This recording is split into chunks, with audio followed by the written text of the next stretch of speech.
Salut tout le monde. Moi, mon nom c'est Carl. Je suis en ce moment enseignant ici en secondaire 3 et secondaire 5. Je ne vous ai pas dans mes classes. Secondaire 3 sont présentement pas là et mes secondaires 5, ben, sont pas là non plus. Mais je suis content de vous avoir ici. Moi, en fait, je ne suis pas juste un enseignant, je suis aussi un collectionneur de mangas. J'ai au-dessus de 450 mangas chez moi.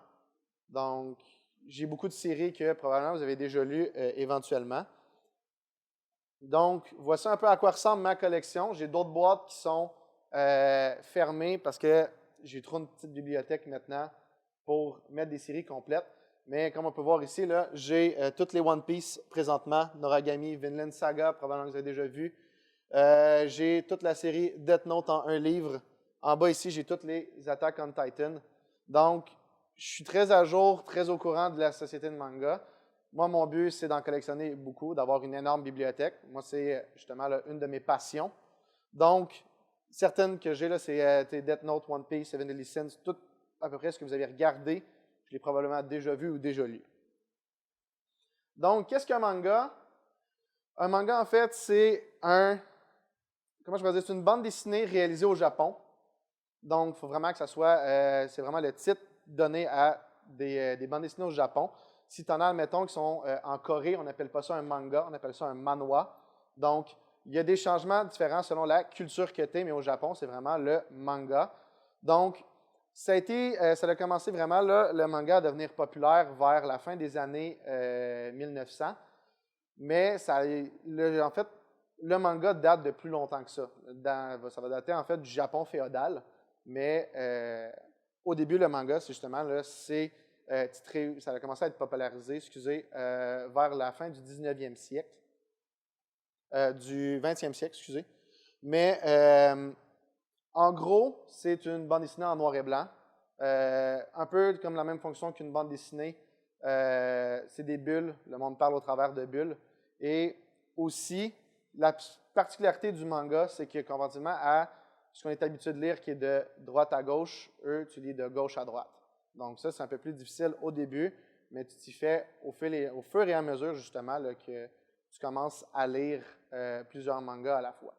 Donc, on représente justement là, certains personnages, donc un peu représentés comme ça en noir et blanc. C'est assez graphique. Donc, on a beaucoup aussi d'ombre. Vous allez voir, il y a des œuvres qui dessinent plus comiques, d'autres plus réalistiques. Donc, il y a comme cette différence-là entre justement les styles. Un, justement, là, qui fait des styles très réalistes. Je ne sais pas si vous connaissez, c'est Boichi. C'est un, justement, là, il a créé plusieurs mangas, dont Dr. Stone. Donc, Dr. Stone, c'est Boichi qui l'a fait, mais Boichi a fait plusieurs autres œuvres comme Sunken Rock et d'autres affaires de même, mais c'est plus pour les plus vieux, plus matures, c'est plus des seinen. Je vais vous expliquer c'est quoi plus tard ce que c'est un seinen, mais ça a vraiment là, certaines caractéristiques différentes. Donc, chaque auteur a un peu son style différent.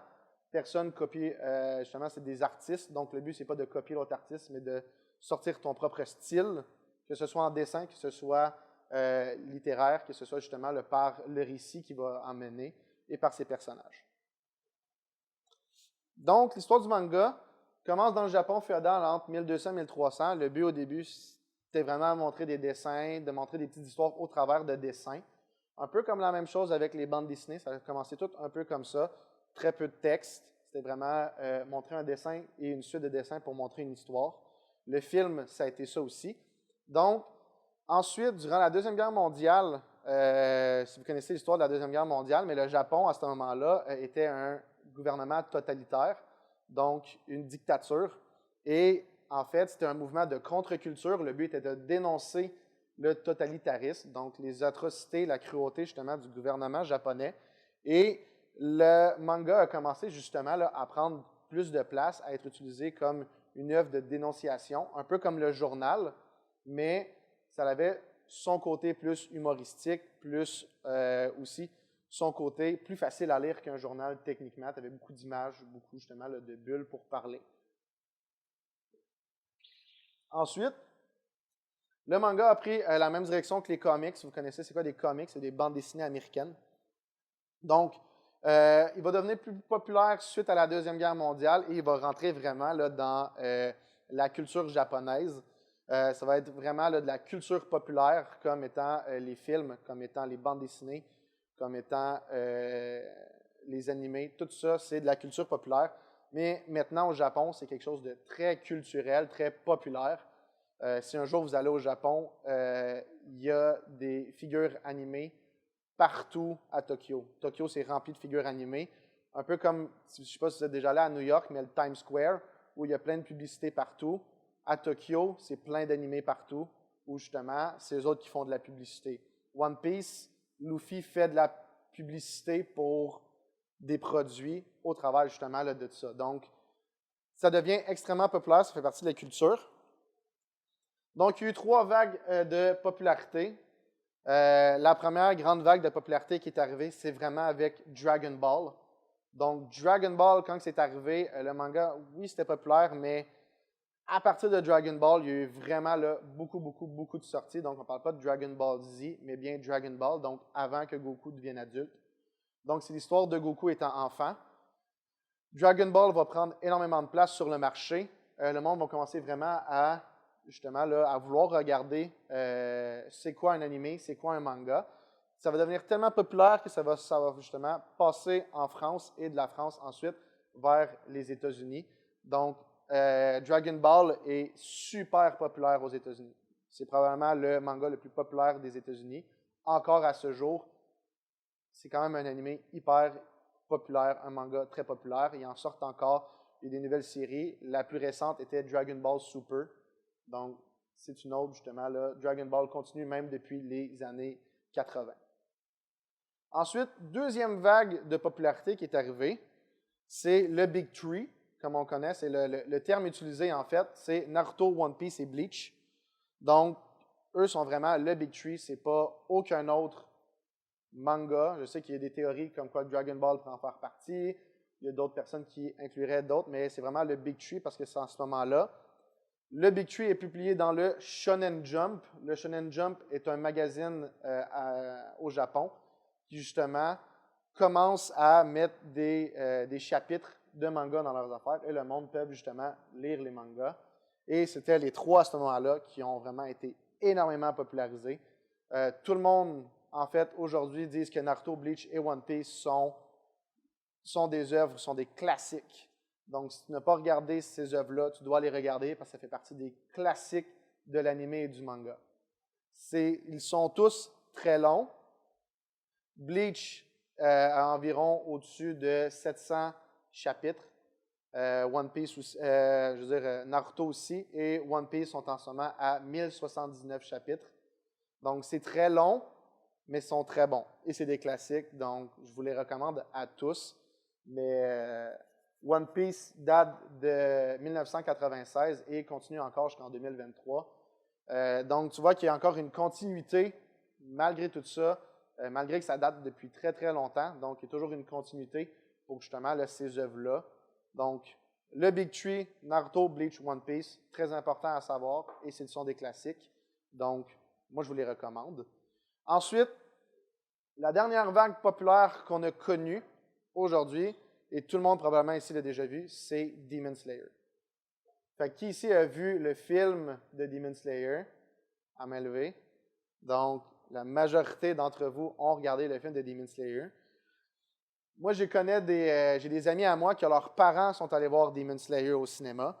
Donc, juste pour dire que ça a vraiment bouleversé le monde du manga. En fait, quand Demon Slayer est arrivé, avec son animé en plus, c'est venu chercher énormément de public qui, auparavant, ne voulait pas vraiment regarder d'animé ou ne voulait pas vraiment lire de manga, mais Demon Slayer a réussi à joindre tout ça. Demon Slayer, sa grande force, c'est son animation, mais c'est aussi son histoire simple. C'est une histoire assez simple. Le personnage principal, Tanjiro, lui, son but, c'est justement d'aller soigner sa sœur qui est devenue une démone. Donc, c'est tout par rapport à une histoire simple. C'est assez émotionnel par moment. Et c'est rapide. Ça a des combats assez rapides. Donc, aussi, ça vient chercher le public qui aime ça de l'action, mais ça vient aussi chercher le côté émotionnel derrière Demon Slayer. Donc, Demon Slayer est la dernière, justement, la grande vague populaire qu'on a connue. Il y en a eu d'autres, des très importants. Death Note, a été un manga très important. Attack on Titan a été hyper important, mais Attack on Titan, son problème, c'est qu'il y a eu une pause d'à peu près 5, 8, 10 ans, je pense, entre la première saison et la deuxième. Donc, Attack on Titan aurait pu être une vague populaire, mais à cause du fait que l'auteur a pris trop de temps, ça a comme descendu un peu l'approche de Attack on Titan. Mais aujourd'hui, maintenant, on va avoir finalement la fin du manga qui arrive prochainement, justement, là, en animé. Mais le manga est déjà fini depuis bientôt 1 an. Donc, voici les différents styles. En fait, je vais vous présenter les différents styles de manga. Il y en a plusieurs. Le premier est le Komodo, donc destiné aux plus jeunes enfants. Le Komodo vise la petite enfance jusqu'à la fin du primaire. Ce sont des histoires assez simples, très faciles à comprendre. Aborde des thèmes simples et faciles à comprendre. Pokémon, tout le monde connaît c'est quoi Pokémon. Moi, j'ai grandi avec Pokémon. J'ai aussi grandi avec Digimon, qui est un peu son alter ego d'un autre côté. Donc, les deux s'affrontent un peu pour les mêmes choses. Vous avez peut-être déjà vu aussi Doraemon. Donc, Doraemon, ça s'adresse plus à un public plus jeune.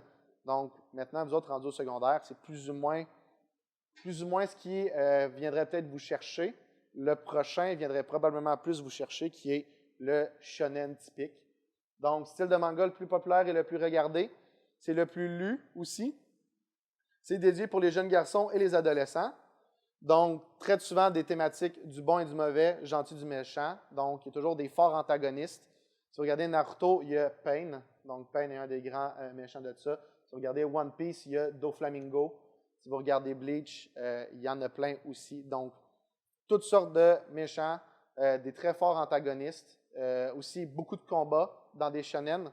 C'est souvent le personnage principal est un héros. Donc, éventuellement, commence peut-être faible, mais finit très fort. Donc, c'est souvent ça dans les shonen typiques que l'on connaît. C'est un des genres les plus variés. Donc, action, aventure, romance, sport, fantasy. Il y a même cuisine. Donc, avec Food Wars que vous avez ici, parle un peu de la cuisine. C'est un shonen. Aussi, vous avez fantasy avec les isekai, qui est comme un sous-genre de la fantasy du shonen. Donc, c'est une réincarnation d'un personnage, justement, dans un monde fantastique. Donc, il y a plusieurs styles, il y a plusieurs sous-thèmes au shonen, mais en grande partie, ça a le plus gros thème. En fait, ça a le plus de thèmes et de sujets qu'ils vont avoir, justement, là, dans les mangas. Aussi, des exemples, en fait, de cela. Donc, le Big Three sont 3 shonen. Maintenant, aujourd'hui, vous avez My Hero Academia. My Hero Academia, super populaire. C'en est un. Jujutsu Kaisen est un autre aussi. Demon Slayer en est un autre. Donc, ce sont toutes des shonen typiques avec, justement, là, un personnage principal qui devient très fort. Très peu, oui, il y a de la moralité, oui, il y a certaines choses, mais vraiment, vraiment très peu comparativement au seinen qui s'attarde plus à, justement, des gens plus matures, plus, justement, là, ça va plus à des sujets complexes. Donc, les seinen, dédiés aux jeunes hommes et aux adultes. Donc, sûrement vous en avez déjà vu et déjà lu, mais 4 populaires dans le monde sont Attack on Titan, Berserk, Vinland Saga et aussi JoJo Bizarre Adventure. Ça traite de thèmes beaucoup plus sombres. Si vous regardez Berserk, c'est très gore, donc énormément justement là, de sang, de tuerie, toutes ces choses-là. Dans le manga, en fait, l'histoire n'est pas tirée vraiment vers l'action. En fait, dans Berserk, comment c'est tiré, c'est qu'on essaie plus d'aller chercher en l'acceptance de soi, essayer justement là, de s'accepter dans un monde chaotique. Donc, c'est un peu ça qu'on vient chercher avec Berserk. Vinland Saga, c'est plus devenir justement là, de pardonner à ceux justement là, qui peuvent avoir créé de grandes offenses contre nous et en fait de ne pas amener la violence parce que la violence amène la violence. Donc, dans Vinland Saga, c'est plus par la paix, on essaie de justement enlever la violence dans le monde. Donc, c'est un peu ça que Vinland Saga vient tirer. Ce sont des sujets et des thématiques plus complexes, plus difficiles aussi à tirer et à analyser, justement, dans un manga. Des questions à date? Non? Donc, on passe à l'autre genre, qui est le shoujo. Le shoujo sont dédiés précisément aux jeunes filles et adolescentes. Donc, ce sont souvent des histoires de romance. Souvent aussi des histoires, on appelle ça des slice of life, mais des slice of life sont plus la vie de probablement la majorité du temps des étudiantes justement dans des écoles secondaires. Donc ça, il y a beaucoup là-dedans, là, dans le shoujo. Il y a aussi des shoujo de sport et des shoujo d'action. Vous avez aussi de la fantaisie et de la musique. Donc, il y en a plusieurs. Ce sont 4 grands shoujo qui ont assez marqué justement le monde shoujo. Donc, Orange, Fruit Basket, Blue Spring Ride, puis Sailor Moon. Donc, ce sont 4 shoujo qui ont vraiment marqué le monde. Vous avez aussi My Love Story, Ouran High School Host Club. Donc, il y en a plusieurs. C'est aussi très populaire. C'est plus un style qui vient justement là, chercher les jeunes filles plus que les garçons, justement à cause de l'aspect romance derrière. Ensuite, vous avez le josei, qui est un peu la version seinen d'un shoujo. Donc, encore une fois, ça s'adresse plus à un public plus mature. Comme les seinen, les sujets traitent de sujets matures. Souvent, on parle des fois de la dépression. On parle justement de l'addiction. Donc, dans des josei, il y en a de ces histoires-là. 2 grands josei que je recommande pour ceux qui sont intéressés, c'est Nana et Chiyafaru. Ce sont 2 très bons josei. Je vous les recommande si jamais ça vous intéresse.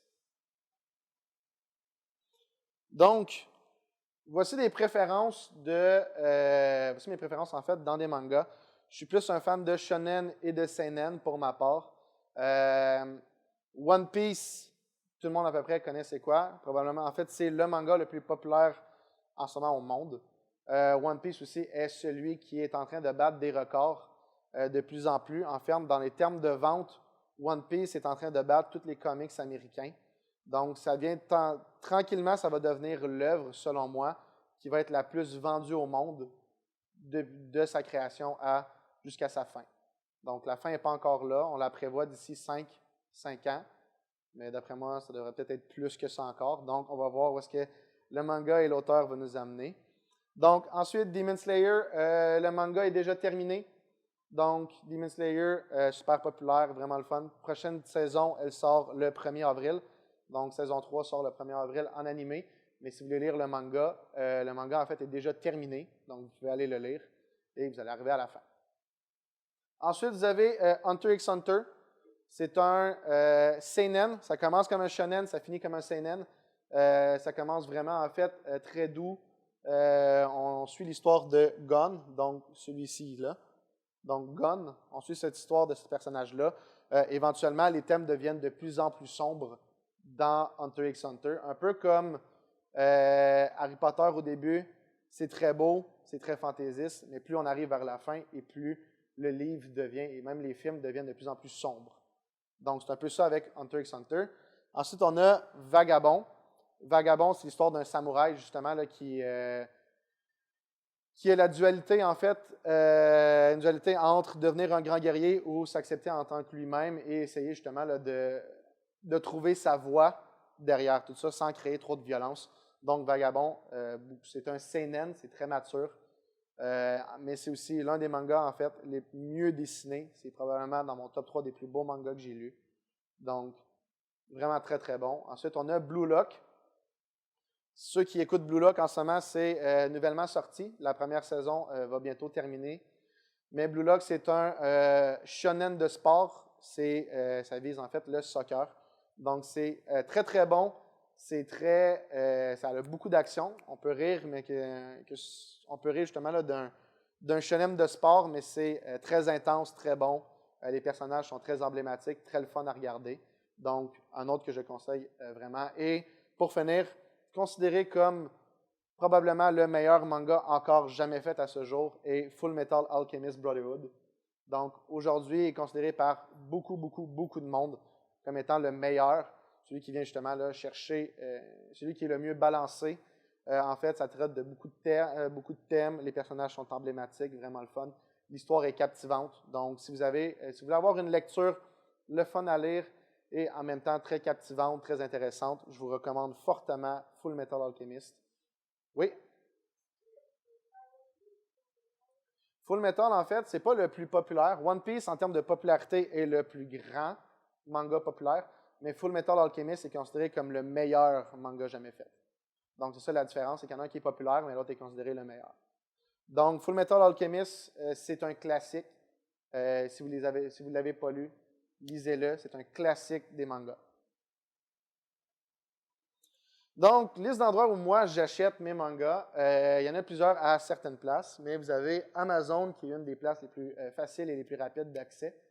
Amazon, c'est super rapide. Le seul problème avec Amazon, c'est que la majorité du temps, quand tu vas acheter sur Amazon, tout est en anglais.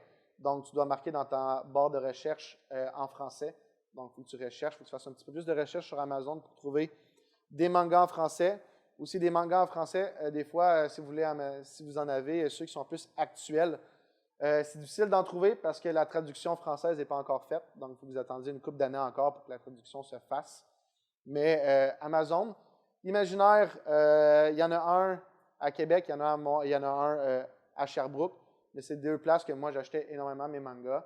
C'est moins possible dans la région. Il n'y a pas un imaginaire qui est ouvert ici. Mais vous pouvez faire des commandes et ils peuvent justement là, vous les livrer à votre porte. Il y a Renaud-Bré. Renaud-Bré, il y en a partout au Québec. Donc, si jamais vous voulez les trouver, c'est assez limité, Renaud-Bré, mais quand même facile d'accès justement là, pour aller acheter. Et on a Otaku Lounge. Donc, c'est une place justement à Montréal où vous pouvez justement commander des mangas français en ligne. Donc, vous prenez votre commande, vous achetez et c'est livré directement à votre porte. Donc, ce sont 4 places que je recommande pour acheter. Ensuite, des sites Internet pour lire des mangas en français. Moi, je lis mes mangas en anglais, mais parce que ça sort plus rapidement en anglais qu'en français. Donc, moi, en fait, ce sont 4 places justement en français que je lisais auparavant, mais vous avez Scan1net. Donc, c'est celui-ci représenté. Vous avez vous avez une grande liste en fait de mangas que vous pouvez justement là, aller cliquer sur celui-là. Vous avez la liste des chapitres et vous pouvez commencer à lire jusqu'à la fin. Oui? Non, c'est tout gratuit. Tout ceci est gratuit. Donc, c'est super abordable, c'est super le fun. Donc, tu peux justement là, aller directement sur le site Internet, tu cliques dessus ton manga que tu veux, tu peux aller le lire tout de suite. Et tous les chapitres sont sortis, sont présents. Webtoon, c'est une application cellulaire, mais c'est aussi un site Internet. Webtoon, ce n'est pas vraiment avec les mangas que vous connaissez. C'est vraiment un site à part qui fait ses propres mangas, mais un des plus connus est Tower of God. Donc, c'est un manga qui est, en fait, c'est un manga qui a été ramené aussi en animé. Donc, je vous le recommande. Excellente histoire. Donc, Webtoon, si justement vous voulez découvrir plus de choses, plus d'horizons, allez sur Webtoon, downloadez-le. Comme ça, vous allez voir une liste à n'en plus finir de mangas. Donc, vraiment une belle application. Vous avez lelmanga.com et Vizmanga. Donc, ce sont toutes des applications ou des sites Internet, tout en français. Vous pouvez aller chercher vos mangas sur ces sites-là. Donc, manga intéressant qui arrive en 2023. On en a plusieurs dans les prochaines saisons qui vont arriver. Il va y avoir Elk. Donc, Elk, c'est un homme, en fait, c'est un humain qui s'en va dans un tournoi pour devenir le nouveau roi des démons. Et son but, c'est de détruire l'humanité parce qu'il trouve que l'humanité est trop violente. Donc, c'est un seinen shonen dans les deux sens. C'est que ça peut être très drôle et très justement là, doux comme animé, mais des fois, ça peut être assez sombre par moment. Mais c'est un excellent animé. Excellent manga qui s'en vient. Vous avez Sohara and the House of Monsters, donc celui-ci. Donc lui, en fait, Sohara, c'est un constructeur. Donc lui, il rentre justement là, dans une espèce de grosse maison et il construit des bâtiments, il construit des étages, il construit des meubles, des affaires de même pour des monstres. Donc c'est assez particulier. Très le fun, très doux comme animé. Vraiment, on appelle ça light, là, mais c'est très doux justement à la lecture. C'est le fun, c'est drôle, assez humoristique. On a ensuite Undead Unluck. Donc, c'est un personnage justement là, qui n'est pas capable de mourir et justement va être avec son accomplice, qui est une jeune fille. Et eux autres, leur but, c'est d'enquêter sur des choses. Donc, c'est super le fun, très humoristique et très populaire en ce moment. Les premiers tomes sont déjà sortis. Vous avez aussi Kaiju Number 8. Donc, celui-là ici. Kaiju Number 8, c'est un peu comme Pacific Rim. Je ne sais pas si vous avez déjà vu le film La rive du Pacifique ou Pacific Rim. C'est vraiment des robots qui se fightent contre des gros monstres japonais. C'est action tout le long, super le fun, super captivant. C'est très rapide aussi. Donc ça, c'est un que je recommande aussi. Il y a plusieurs tomes qui sont déjà sortis de Kaiju Number 8. mais éventuellement, ça s'en vient en manga, en animé prochainement. Pour finir, le dernier, c'est Elusive Samurai. Donc, c'est un samouraï qui commence étant jeune et justement là, veut devenir le meilleur samouraï du monde. Donc, un peu comme un shonen shonen classique, mais très bon.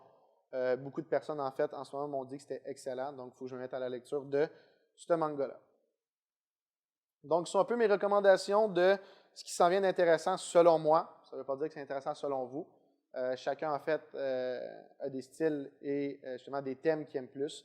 Mais ça, ce sont 5 mangas qui m'intéressent et qui arrivent en 2023. Donc, c'est tout pour moi. Est-ce que vous avez des questions? Vous voulez que j'approfondisse certaines autres choses? Donc, c'est pour vous. C'est une période de questions. Fait que gênez-vous pas.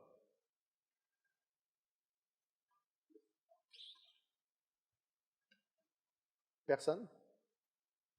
Bon, ben, merci à tous d'être présents. Puis, je crois aussi que aujourd'hui, le film, ben, en fait, la présentation va être mise, je crois, sur Teams, je sais pas. OK, donc sur le YouTube de l'école. Donc, si jamais vous voulez arrêter pour voir certaines choses, donc vous allez pouvoir avoir accès. Oui?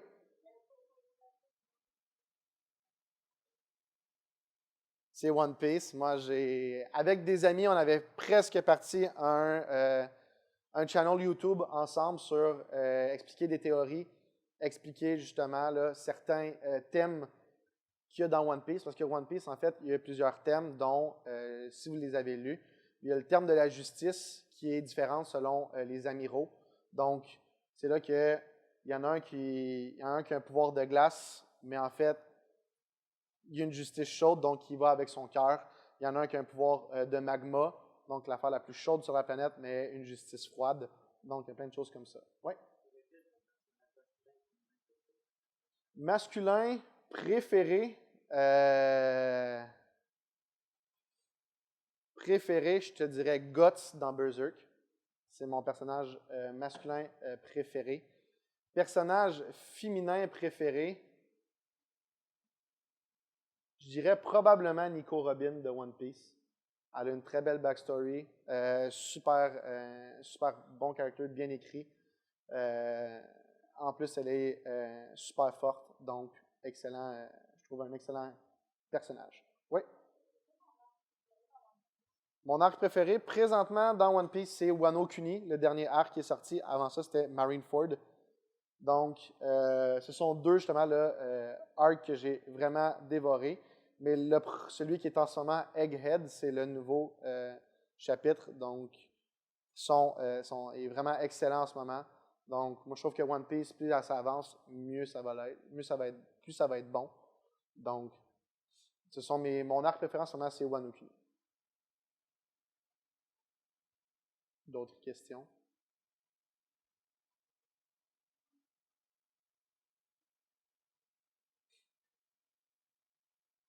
Bon, ben, merci à tous. Puis, bon reste de période de dîner. Donc, bye.